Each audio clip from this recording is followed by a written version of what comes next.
G'day there everyone, it's Dave here, Dave Mills, with another exciting trap so you can learn how to play chess like a boss. Traps are a fun way of learning chess, and it's a quick way to understand how to use development.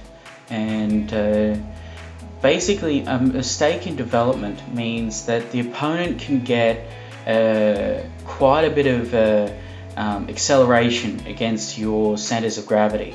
Alright, and in this position here we have a standard Italian game, and this trap is called the Italian trap. That now I just highlighted a couple of weak points. The F pawn particularly is only defended by the king, so it's particularly weak. And this is the mistake: instead of knight to F6, which guards H5, the player plays knight to E7, and this allows the ability to accelerate against the trap, the mistake being castling. And I've only ever got this trap once, but it's a fun Italian game trap. Now now we're able to build momentum against the weak, the minor center of gravity, which is F7. And obviously best move here is you have to be pretty careful here. The position is looking quite disastrous, isn't it? Yeah, the best move is to capture it with the rook, and now your momentum crashing through is really strong. And so if you do play your queen there, then obviously your momentum it's just everything's attracted to this king, and it's just checkmate. So the momentum is just overwhelming, and overwhelming force, and you're able to create that overwhelming force because the opponent has allowed you to accelerate with a threat against a center of gravity. All right, it's like the momentum is influenced by these weaknesses. Now obviously if you do play knight f6, we can see here that h5 is guarded, and so is f7, and so you're in a lot more confident position. And you're even happy to trade the rook for the two pieces in the middle game. And so just to recap, just quickly, castling, very logical move. Knight to e7 is the blunder. Now it also reduces the activity of the queen. Takes whatever momentum the queen has, it just kills it. And so what to do in this position? It's a very good question, and I'll leave that as your homework. But in this position here, boom, you're always looking to increase the momentum. It's street rules. You got two pieces attacking, why not three? And you just everything's being pulled like gravity into that.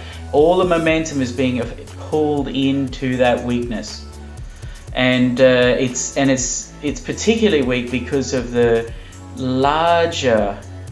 It's the king. It's the king that is the particular weakness, and it is a major cog.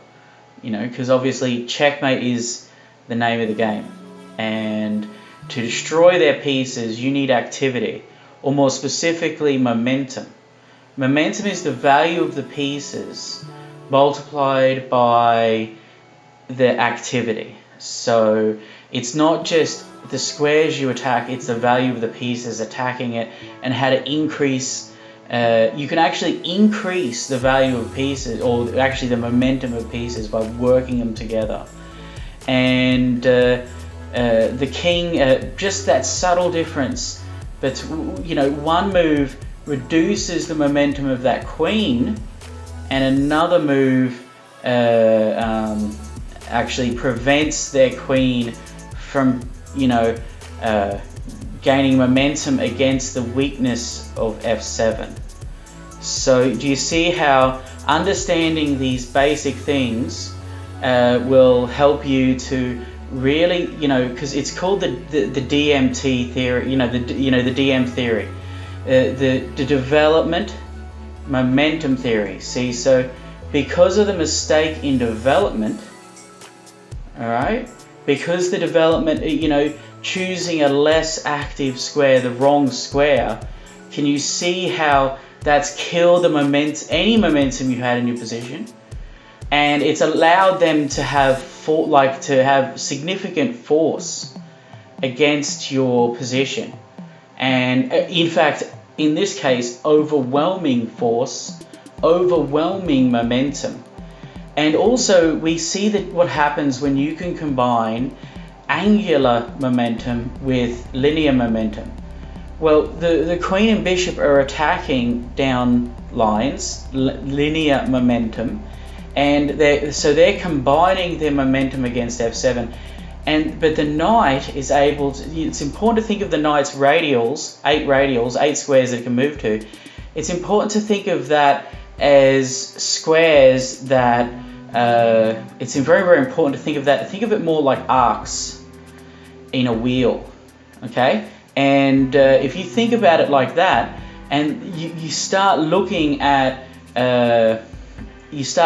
how they all collide together, they're particularly powerful because there's two types of collisions. There's elastic and inelastic collisions, and I did a whole video series on this.